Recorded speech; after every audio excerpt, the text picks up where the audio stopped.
Oh, my goodness. So I'm just curious, how many of you in this audience have ever been summoned for jury duty? Oh, wow, a lot of you. So you know the drill.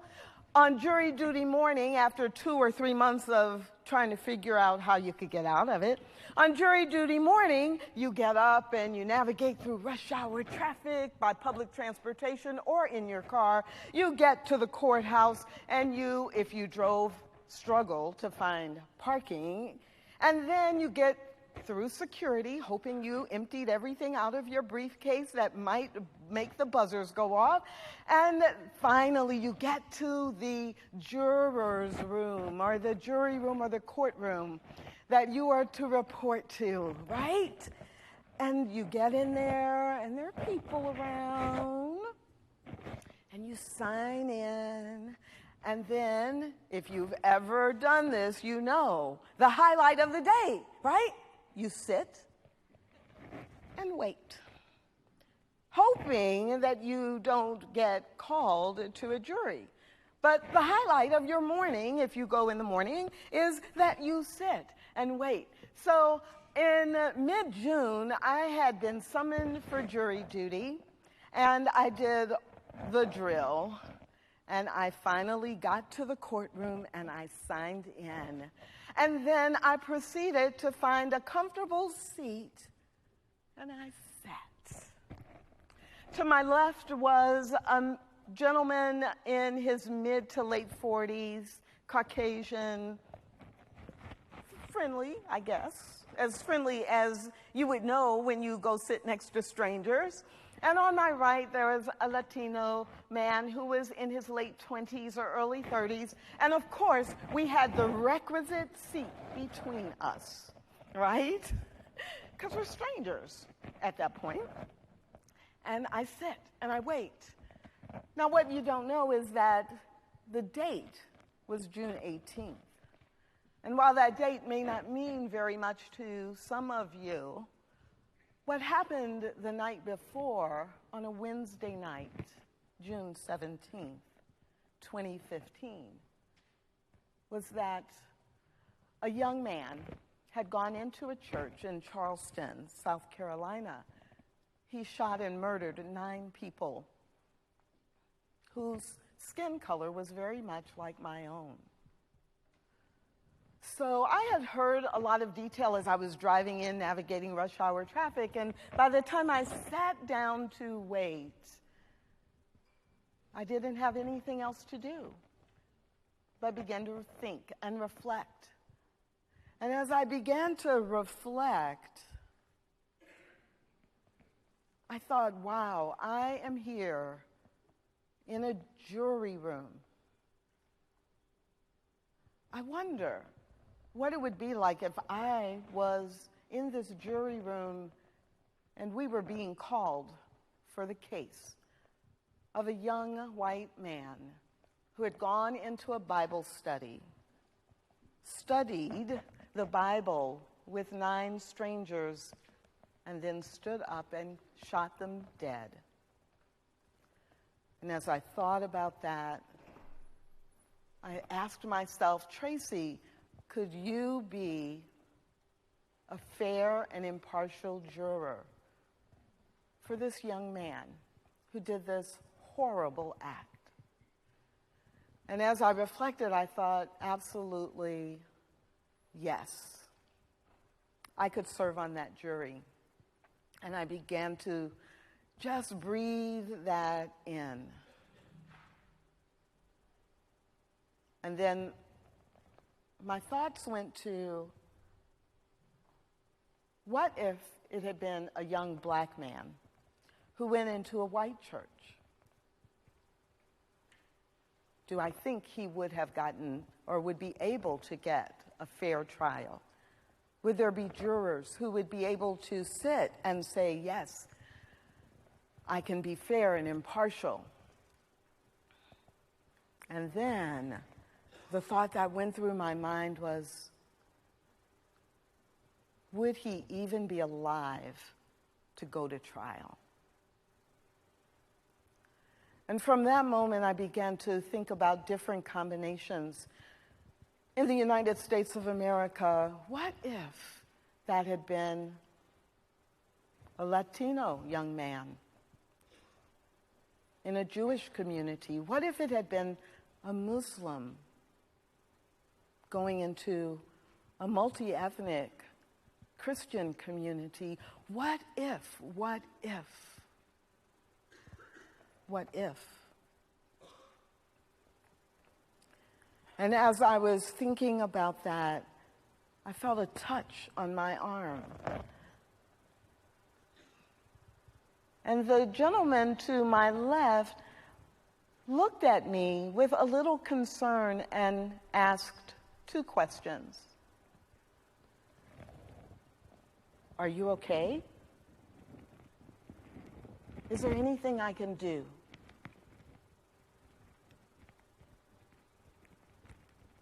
And that surprised me because I didn't know why he was asking me that. And in that moment, what happened was I realized that there were tears streaming down my face. That reflecting on not just what happened in Charleston, but the implications of it and what it says about our society and how we see people and whether we trust people and whether we love and respect everyone.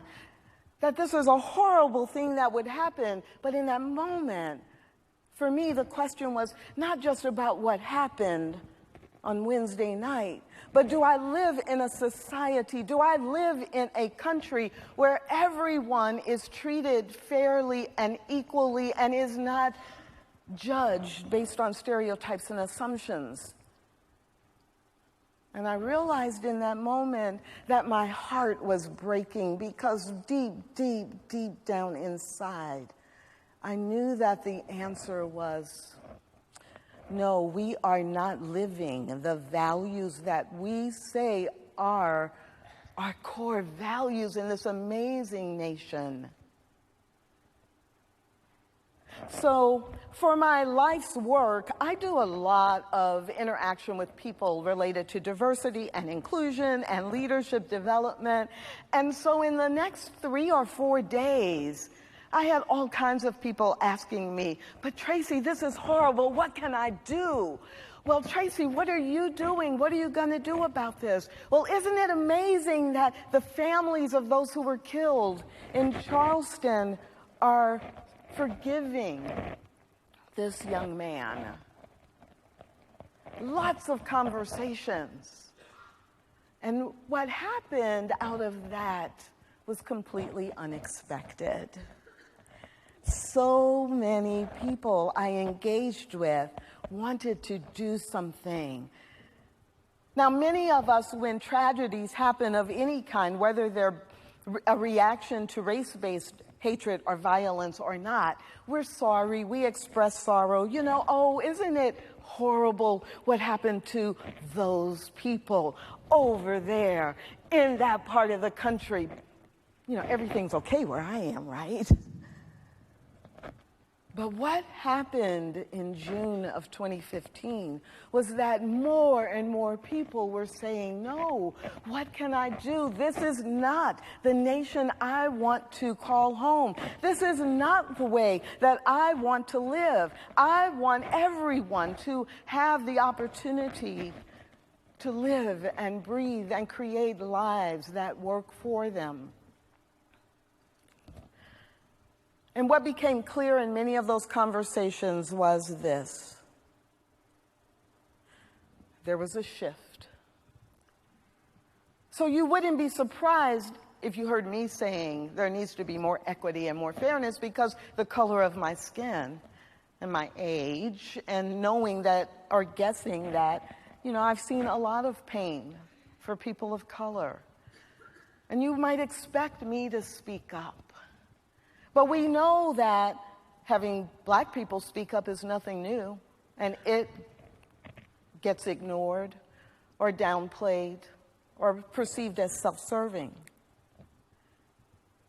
What was different and what is different now, and each one of you are part of it, is this change to the realization That it's white police officers who need to say to other police officers, it's not okay to hide behind the excuse that I was fearful of my life when you're the one wearing the gun and you've been trained to handle conflict.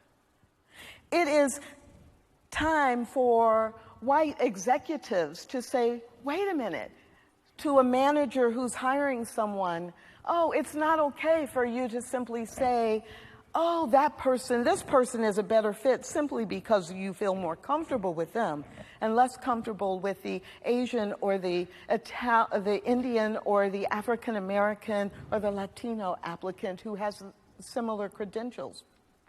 What's different now is that all of the conversations that I've been having and all of the people who've been talking on Facebook have been saying, you know, what's mine to do, especially if I'm white, is to speak up and to stand up and to say, this is not how I want the United States of America or any place in the world to be. And so that challenge was inspiring, not just to me, but to many, many people.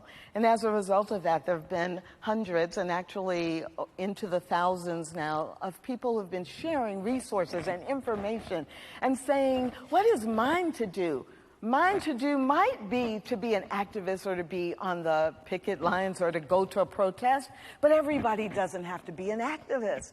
What is mine to do? Maybe it is to simply in my school or in my organization where I work to speak up and to stand up for fair treatment. What is mine to do? It's mine to do, no matter where I go, to talk to the people I meet, the people who are around me. And that's not just true for people who are Caucasian or who identify as white, but that's the shift that's happened this year. It is so very different. Now, everybody can't be and doesn't need to be an activist. Everybody doesn't need to be an advocate. Everybody doesn't even need to be an ally. But everyone needs to do what I suggest, and that is be an actionist. Take action. So before I close, let me take you back to the courtroom. And remembering that this stranger touches my arm and says, are you okay, and is there something I can do? And I don't know where it came from, but in that moment, I took a deep breath, and I looked at him, and I said, yes, I'm okay, and absolutely, there is something you can do. If you, as a white man, goes out and tells everybody you know, every opportunity you have, I am white, and I am no longer willing to allow black people to be killed, hated, or treated unfairly, simply because of the color of their skin. He and I had that commitment. I asked him, he said, yes, I will do that, Tracy, and we met and we talked. And so I ask you, what is yours to do? What will you do when given the opportunity to speak up? What will you do when you're given the opportunity to stand up?